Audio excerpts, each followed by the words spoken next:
Now, recently, in a video, Barbarossa mentioned a snippet of a chapter from Estavila's book, The Manipulated Man. And she actually has an entire chapter entitled, roughly in English, The Desire for Unfreedom. And this video is spontaneous, but it's something I've been thinking about quite some time, and thinking about in great depth.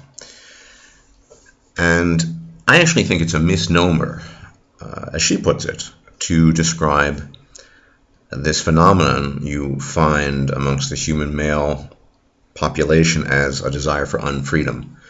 I don't think it's a desire for unfreedom, although it tends to take on those dimensions. It seems that way. It's something a bit more complex than simply a desire for unfreedom. So in this video, I'm going to be exploring out loud, as my off-the-cuff videos tend to be. It's basically a thought experiment. Now, the question is, why does it appear to be a desire for unfreedom? Because, well, in many cases, the man shackles himself down to a particular female and subordinates his own desires and his will to hers. And yet, even within such constructs of shackled, wedded bliss or the like, you still see the desire on the part of the male, oftentimes, at least very often, to pursue hobbies, to engage in activities that he enjoys, take advantage of the little free time he may have or may not have.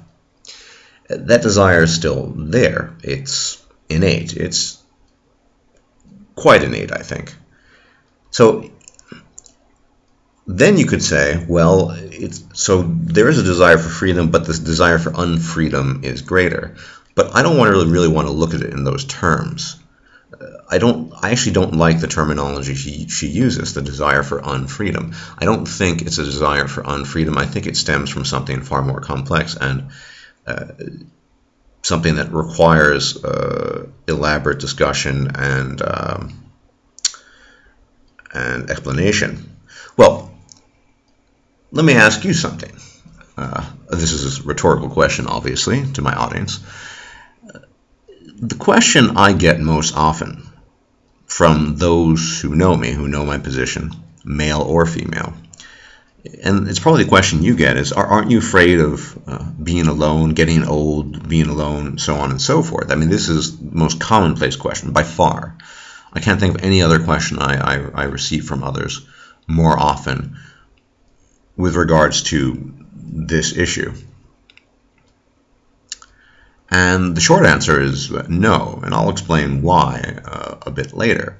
So you see, very simply put, and I'm going to be explaining right now what that actually entails, that loneliness. The desire for unfreedom is quite simply a desire to avert a feeling of loneliness. Now, this has multifactorial causes in the human male, but there's a more general cause for loneliness. It's an interesting topic in and of itself. So first you have to understand whence cometh loneliness. Loneliness is a feeling that we all have on occasion, some more often than others. But in order to have loneliness, you need to be a complex organism with a complex state of conscious awareness. And conscious awareness only comes about through having a complex brain. Now, there are other species, it's been documented, several other species, particularly our fellow primates, but also dolphins, orcas, basically animals with relatively speaking large brains compared to others that also suffer from what appears to be, at the very least, some kind of loneliness. And so there's simply a degree of conscious awareness. The difference between humans and most animals, I think the jury is out on whether cetaceans of the dolphin variety, at least, and other great apes are consciously aware of death or not. But let's limit ourselves for the time being to humans. That awareness of our forthcoming annihilation, and the awareness, whether we acknowledge it or not openly, of the vastness of the cosmos and our relative or absolute smallness compared to that, despite being part of it. I mean, we are, at the end of the day, stardust, as people like to say. That seems more than anything else to be a primary contributing factor to loneliness. It is a conscious awareness of what we are as living organisms in an unfeeling and uncaring universe. Many people choose not to acknowledge the existence of the indifferent universe, and by that I don't mean that they claim it doesn't exist, but they will give the indifferent universe, as I like to call it, a paint job, essentially, a metaphorical paint job. They'll attribute intention to it. They'll attribute all kinds of things and attributes to the universe that simply aren't there. The universe, the plane of existence in which we dwell, is quite simply neither good nor evil, neither bad nor good. It simply is what it is. It's just an unfeeling, unthinking thing.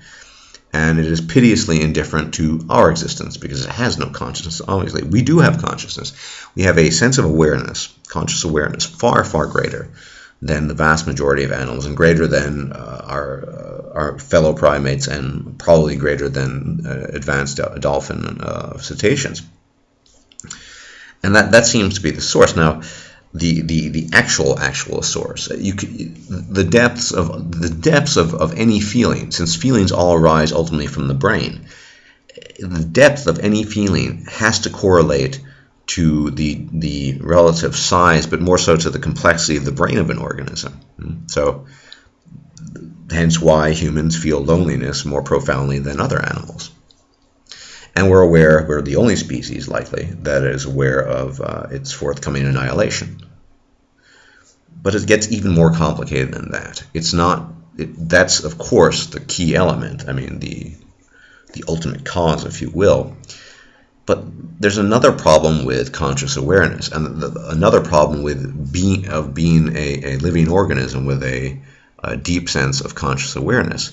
The problem is, and this is something I recognized a long time ago, which is why I've never really grappled with these issues of loneliness, even before going my own way, is that the conscious content of your brain, of your thoughts, of your mind, if you will, and I have no problem using the mind as a metaphor for something. The brain is the mind, and vice versa. The conscious content of your mind cannot, at least with pinpoint accuracy, and often very inaccurately, cannot be related to your fellow human primates. This is why there's miscommunication. Now, I've been a student of language, and language, believe it or not, is as useful as it is and essential. And I'm in the process of making a video where I'll be talking about these issues. Language is essential in communicating to others our desires and wishes, i.e. the content of our minds, yet it is so imprecise.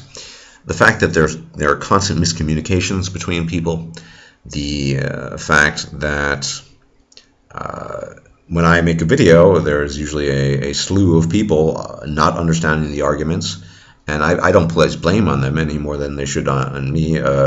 Clearly, this is the fault, if you want to use that term, that word, of our inability as thinking, self-aware, conscious organisms to accurately replicate the content of our own mind and produce it for the sake of others in that identical form, such that it's understood on exactly the terms as we had wished it to be in our heads.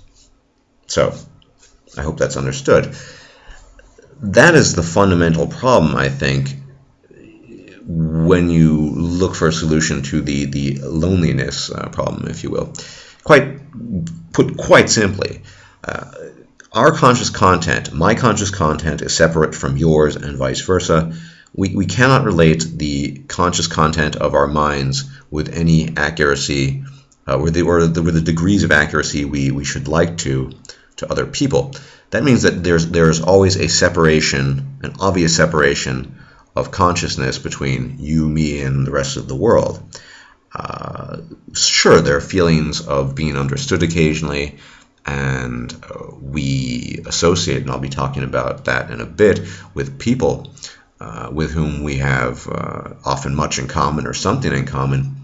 But that is not the same thing as being able to accurately relate and convey the content of your mind, your consciousness, essentially.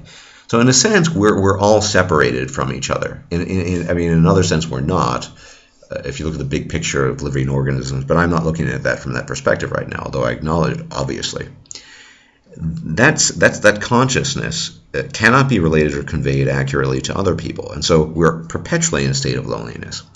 I think this is the secondary cause, apart from just the profound sense of awareness we have, fortunate, unfortunate as it might be, as the thinking, or some of us are thinking apes, as the thinking ape, that we're aware of our forthcoming annihilation, our position in the piteously indifferent universe, but also the at least tacit acknowledgement that we are just not skilled.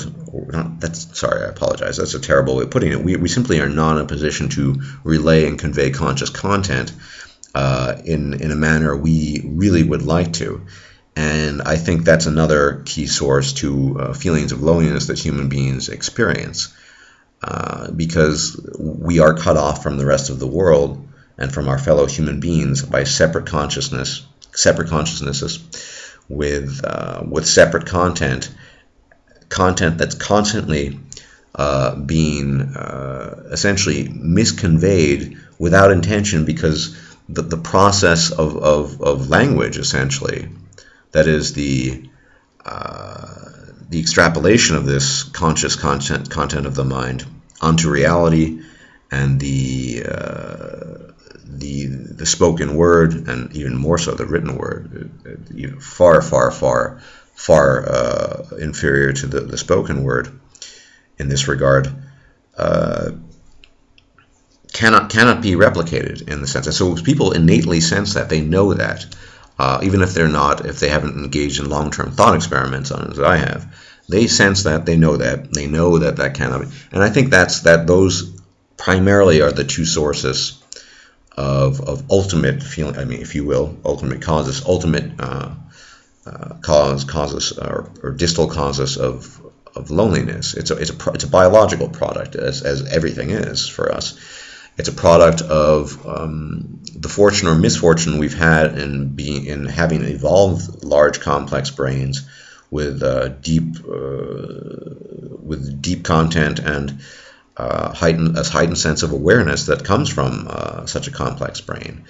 The disadvantages are that the awareness of the state of the universe in relation to you, whence often religion, not always, but and a host of other things, a host of other rationalizations, and as I like to call them, paint jobs done on the universe to make it seem more accommodating, and so on and so forth.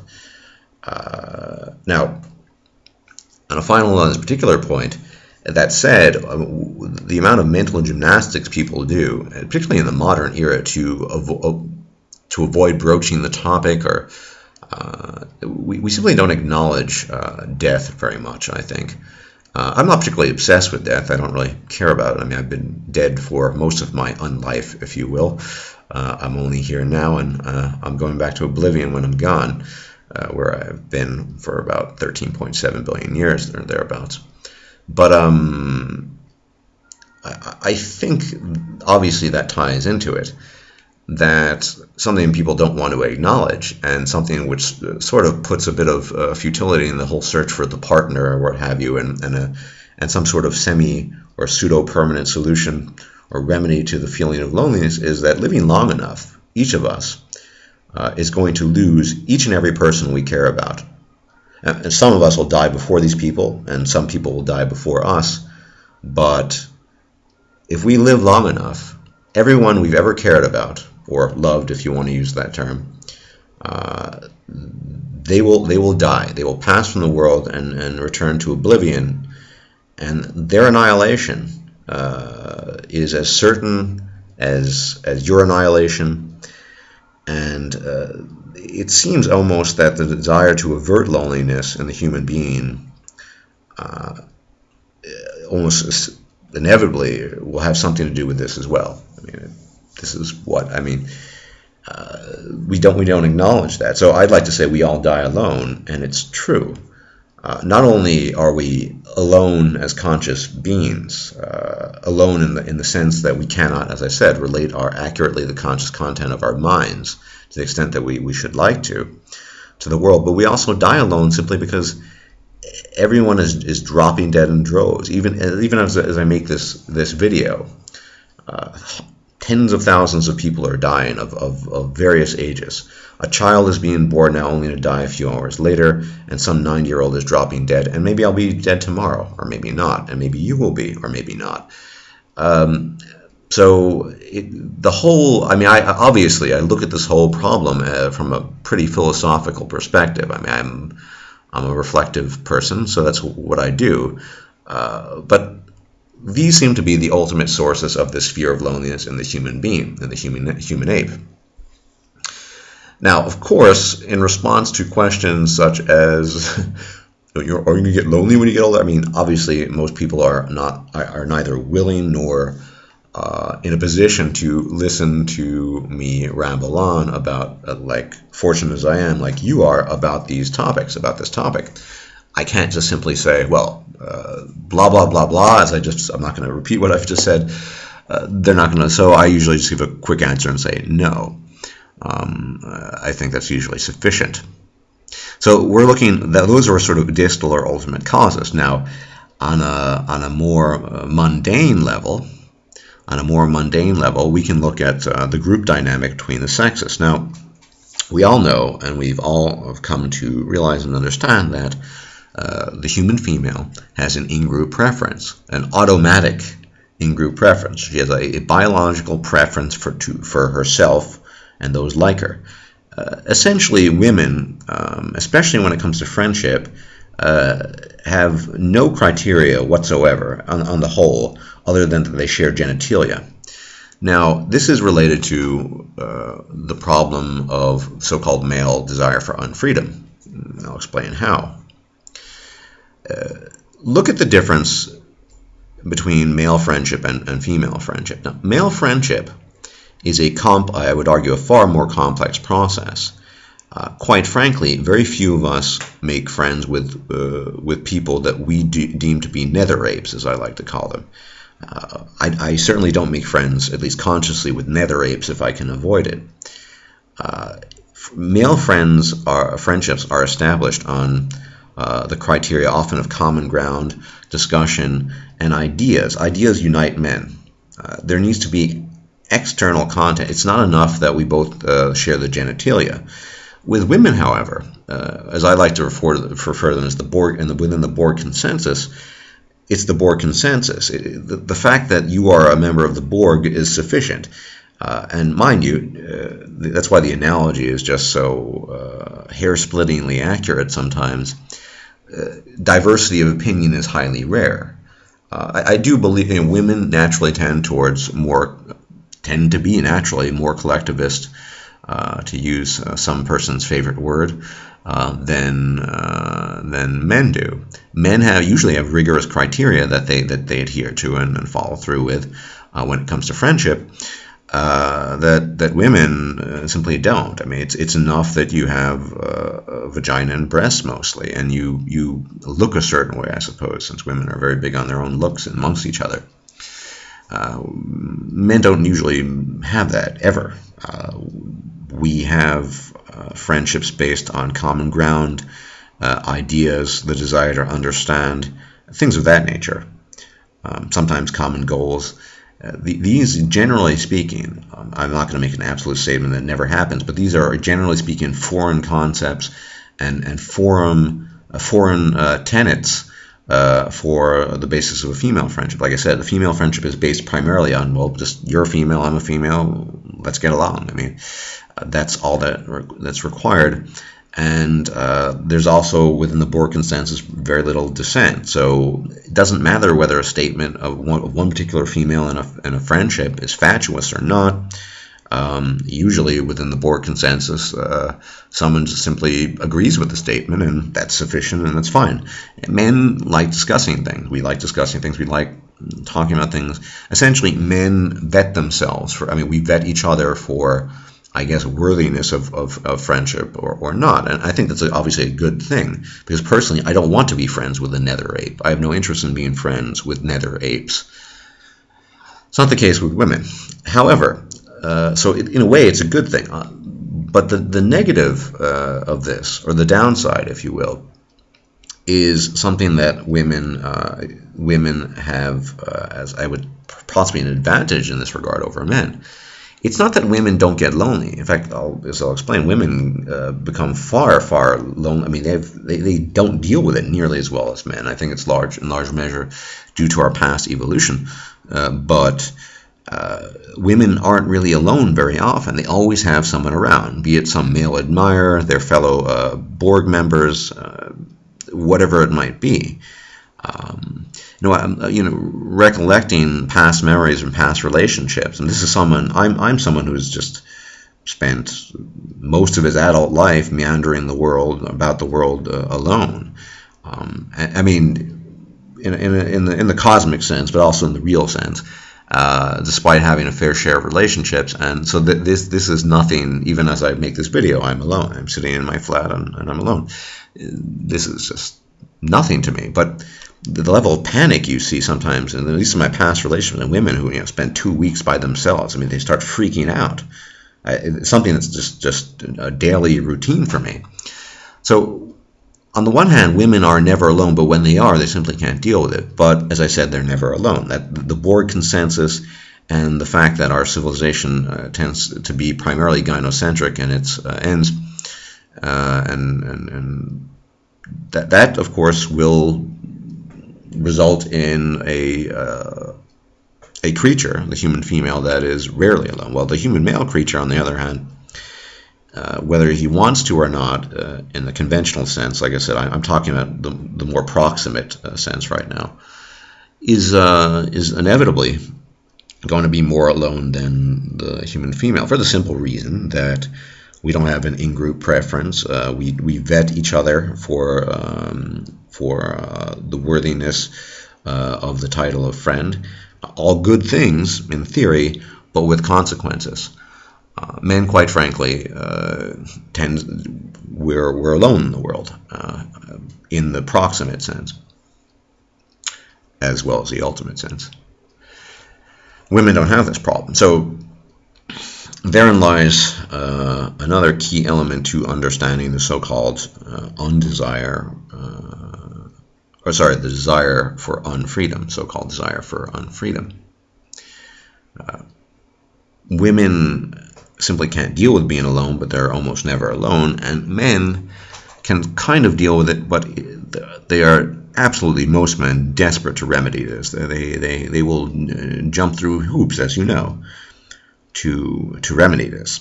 Men, and this is something that's been around probably for at least tens of thousands of years. It's in the nature of the human male. This is how we evolved, to sort of be lone wolves, but reluctantly so, most of us at least. And that, it seems to me, far more so than some desire for unfreedom. As I said, men shackled to within the bonds of wedded unbliss, they still like doing things they like to do. It's just that they'd rather not be alone. Now, as I said, this whole vetting process, which I described of fellow male friends, is quite interesting, because those same criteria that those men apply to their male friends, that are used as I guess tools of analysis to see whether or not someone is worthy of a friendship, they're not applied to the woman. A woman simply needs to be a female with the appropriate genitalia and what have you. That's enough. So yeah, a living human female organism is enough. The criteria are thrown out the window. That's enough to remedy loneliness. So there's obviously some element of sexual attraction. The male mother need which has been described at length, is certainly there as well. So that's all added to that. And then, of course, you just throw out the criteria that you would normally apply to most of your friends. You just say, well, she's a female, she's pretty, blah, blah, blah, that's enough. And I've seen this time and again. Now, I'm going to post, you can see, you'll read it for yourself. This is a comment that was made some months ago from our favorite person, High Lord Inquisitor E's blog. I mean, it's comedic. It's essentially what it is. Some guy who, quote unquote, used to like me, as you can see, who then found his first girlfriend, and this is a literal, by the way, Barbarossa, quoting Barbarossa, one blowjob away. Yeah, this is what happens. I think this is also why, as I said, this is the loneliness factor. Men, they're just terrified of it. I mean, they live it every day. I mean, we live it every day in the proximate sense, although I live, I think, in a more ultimate sense, to be honest. It really bothers me that I can't relate my conscious content very well, and that I'll never be able to, and that no one can. But that's neither here nor there. In the proximate sense, we're constantly alone, and yet we're terrified of it, maybe because we're constantly alone. Women are terrified of it too, if only because they never experience it. When they do experience it, it's even more terrifying, but they rarely experience it. So men will do anything to ward that off. This is the phenomenon of, if you will, the player who eventually settles down, because being a player doesn't remedy, in the sense, that feeling of eternal loneliness that most men have. It's also why, ultimately, as I've said before, it's a losing battle. And I don't think most men will change. I stand by that. Most men won't change.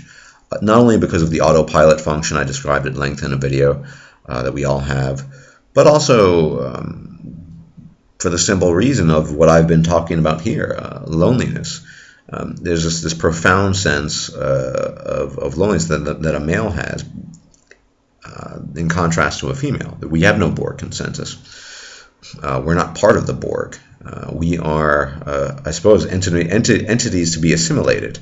And even once, the difference, though, and this is where the analogy is a bit lacking, is that even though we men might be assimilated into the Borg consensus, they never become part of it, right?